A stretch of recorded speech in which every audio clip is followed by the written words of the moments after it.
और मेरा नाम सुधीर कुमार है। आपका मेरे चैनल पे दोबारा स्वागत है। आज हम बात करेंगे एयरफोर्स ग्रुप एक्स सिलेबस के बारे में, उसके एग्ज़ाम पैटर्न के बारे में। तो क्वेश्चन की संख्या एयरफोर्स ग्रुप एक्स में 70 रहता है और टोटल मार्क्स भी 70 होते हैं। टाइम दिया जाता है 60 मिनट और इसमें निगेटिव मार्किंग होता है 0.25 का, यानी चार गलत पर एक सही का मार्क्स काट लिया जाता है। और ये पेपर कैसा होता है? ऑब्जेक्टिव टाइप होता है। चलिए अब इसके सिलेबस को थोड़ा गहन से समझे। तो सिलेबस का फिजिक्स, सबसे पहले फिजिक्स के सिलेबस में चलते हैं। तो फिजिक्स के syllabus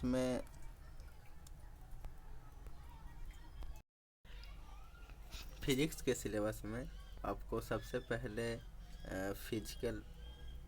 physical world and measurement करना पड़ता है। फिर काइनामेटिक्स है, लॉस मोशन है, वर्क एनर्जी एंड पावर है, motion of system particles and rigid body है, ग्रेविटेशन है, प्रॉपर्टीज ऑफ बल्क मैटर है, थर्मोडाइनमिक्स है, behaviour of perfect gases and kinetic theory of gases है,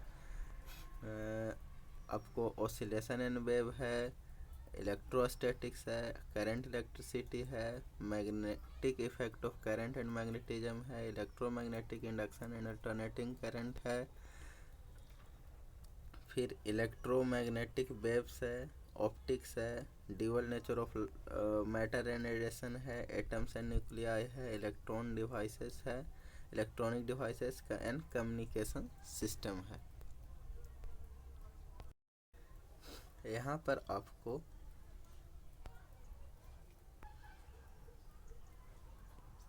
आपको क्वेश्चन वन से लेकर वन से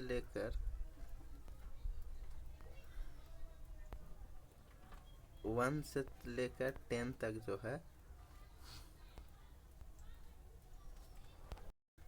क्वेश्चन नंबर 1 से लेकर 10 तक है। ये 11th का टॉपिक है। और उसके बाद का जितना भी है, उसके बाद का 12 से लेकर 20 तक, 11 से लेकर 20 तक जितना भी है वो 12th का आपका सिलेबस है। ये 12th का सिलेबस है, यानी 50% आपको 11 से भी पूछा जाता है और 50% आपको 12 से भी पूछा जाता है।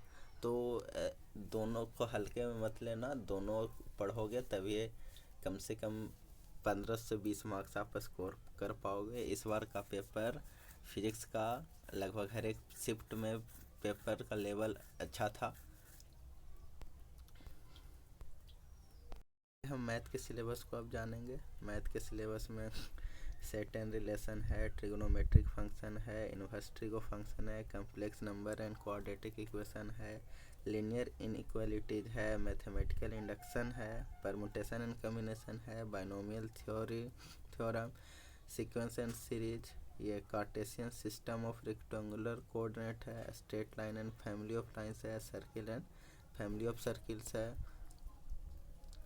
उसके बाद है कोनिक सेक्शन कहा गया, ये कोनिक सेक्शन कहा गया। कोनिक सेक्शन है गया, थ्रीड ज्योमेट्री हो गया, मैट्रिक्स एंड डिटर्मिनेंट हो गया, लिमिट एंड कंटिन्यूटी हो गया, डिफरेंशिएशन हो गया, एप्लीकेशन ऑफ डेरिवेटिव हो गया, इंटीग्रल्स हो गया, डेफिनेट इंटीग्रल्स हो गया, एप्लीकेशन ऑफ इंटीग्रल्स हो गया, डिफरेंशियल इक्वेशंस हो गया, रीजनिंग, मैथमेटिकल रीजनिंग हो गया। ये बहुत कम पूछा जाता है मैथमेटिकल रीजनिंग।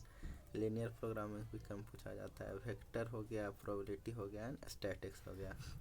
यहाँ पे आपको शुरुआत करते हैं स्ट्रेट लाइन से। 11 से लेके 26 तक जो है वो 12th का सिलेबस है। 12th का सिलेबस है, उसके पहले जितना भी है वो सारा 11th का सिलेबस है। अब चलते हैं इंग्लिश के सिलेबस की तरफ। तो इंग्लिश में आपको सबसे पहले तो एक पैसेज पूछा जाता है।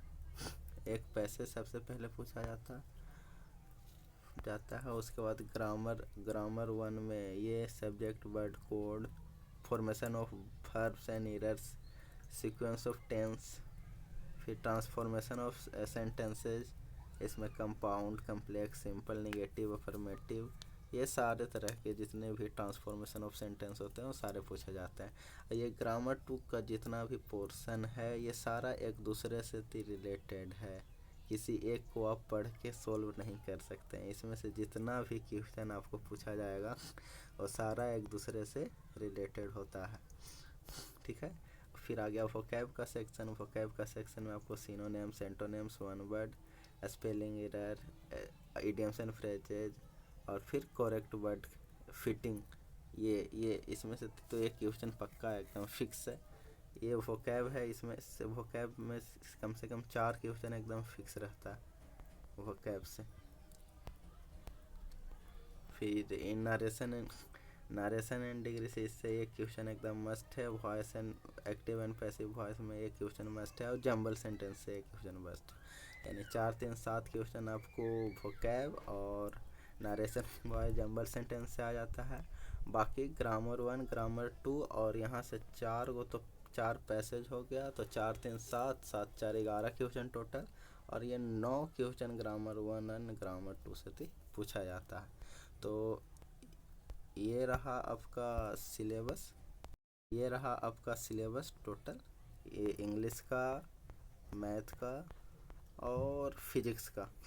इसमें मैं आपको पढ़ाऊँगा फिजिक्स का मैथ का सिलेबस मैं आपको कवर कराऊँगा, जिसमें मैं शुरुआत करूँगा अगले लेक्चर में।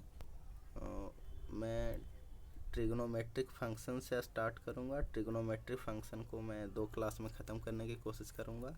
उसके बाद इन्वर्स ट्रिग्नोमेट्री, उसके बाद बारी बारी से सिलेबस वाइज हम लोग आगे धीरे धीरे थोड़ा थोड़ा करके पढ़ लेंगे। तो कैसी लगी वीडियो ज़रूर बताना। धन्यवाद।